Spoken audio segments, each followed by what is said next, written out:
Rockford Zone for Classic Rock 96.7 The Eagle. Good morning, it's Double T. It's time for Wake and Bake with comedian Jared Dog. Jared Dog, what's happening today? Hey, Double T, good morning. Hey, I want to get your opinion real quick. Okay. On something. It's kind of silly, but it's also kind of irritating. Do you have a kid in college or near college age? Yeah, my daughter's a sophomore in college. And does she have any kind of weird prejudices against certain forms of communication? No, she's actually a pretty good kid. She's good at getting back to me and stuff. Yeah, I know several kids that aren't. They like to ignore. Yeah, I know that. I'm just wondering, and maybe it's a boy-girl thing. I don't know what it is, but my son, he's a freshman in college, and for some reason he has this absolute bias against voicemail. He won't check it. He won't use it. When I call you, just get back to me. And he's like, well, I saw you left the voicemail, and I was going to listen to that when you could have just texted it to me. I'm like, dude, voicemail still works. He's like, oh, it's so archaic. It's not like you're making them use an answering machine on a landline. You know, that's a good point. And even those, I remember back in the day, my grandparents would never speak into one. Oh, it's that robot talking to me. My grandmother used to say that all the time. Oh, I got that damn robot again. And then she'd come over like for Thanksgiving or Christmas dinner and lecture my parents about getting that damn robot off the phone.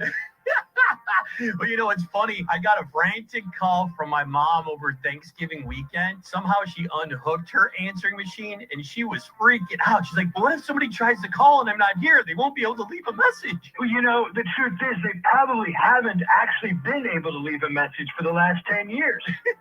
There's some people that they still don't know how to use voicemail, even though it basically works the same as in like a physical answering machine, you know. You still have to check all the messages. Even back in the day, the answering machine had a tape. It was a little tiny cassette tape, and it would get full. And people's voicemails today still get full, which does sort of confuse me because everything is just in the internet. How does a digital voicemail actually get full? And why aren't people deleting these damn messages? Oh, I have plenty of friends like that. You can never email because email is either not even set up. Oh, it's so archaic, voicemail. Send me a text. And I'm like, dude, you know how much I rant and rave. You think I want to make my thumbs work that hard? Well, sometimes it's just easier to call. You know, sometimes the message is super long and you don't want to take 10 minutes to type something out that a 2-minute phone call can take care of. See, you get it. Now, is your son away at school? No, he lives at home, and that's what I'm saying. You know, I love the kid, and in a lot of ways, I absolutely love having him at home, and I know the kind of trouble that I got into when I moved away. There's a huge amount of relief that comes with that he's living at home. There's also a huge amount of self-doubt. Like, what did I do to screw this kid up so much that he enjoys living with his parents? I know, because as soon as I could go, I was gone. And the funny thing was, Jared Dog, when I was a freshman and lived in the dorms, I went to Illinois State University, they had party lines. So you had multiple rooms on the same phone line. You had about 12 to 14 people on one phone line. So it was almost impossible to get a phone call at night. And it was a couple of weeks, my parents were trying to get a hold of me. I'm away at school for the first time, not calling. And then finally they got through, and my dad's like, you will call and check in twice a week, Wednesday and Sunday. Here is a phone card for you to use to charge the calls to. My parents did the exact same thing, but it was the result of the fact that after my first month in college as a freshman, calling all of my friends back from high school to give them updates and stay in touch, by October 1st, I had racked up a $572 phone bill.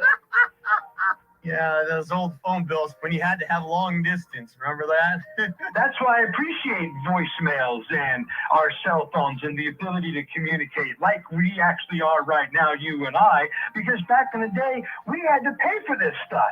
God forbid you met a girl at college that lived out of town and you were home for break and you wanted to try to get a hold of her, man, your parents would be charging you an arm and a leg for the phone. That's why you needed the phone card. You needed one for the parents, you needed one for the girlfriends.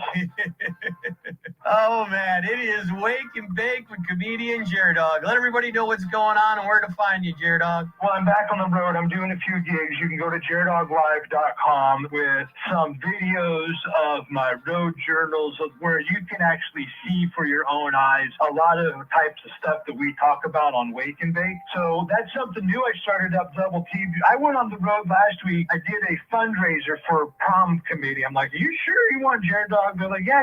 I'm like, you know it's rated R, right? They're like, oh yeah, that's fine. There was 11 people there on Friday night, like 24 people there on Saturday night. Pleasantville, Iowa, real small town. I used to think it can't get any weirder than this. Trust me, Double T, it gets weirder. It'll always get weirder. And I'm going to put a lot of those experiences on my video blog, which is at jdoglive.com. And also go to Spruce City Tavern this weekend, Saturday night, December 11th. There's going to be Dan Brennan from America's Funniest People. Awesome. Sounds good. And I'll send you a voicemail. How's that? Perfect. It's Rockford's home for Classic Rock 96.7.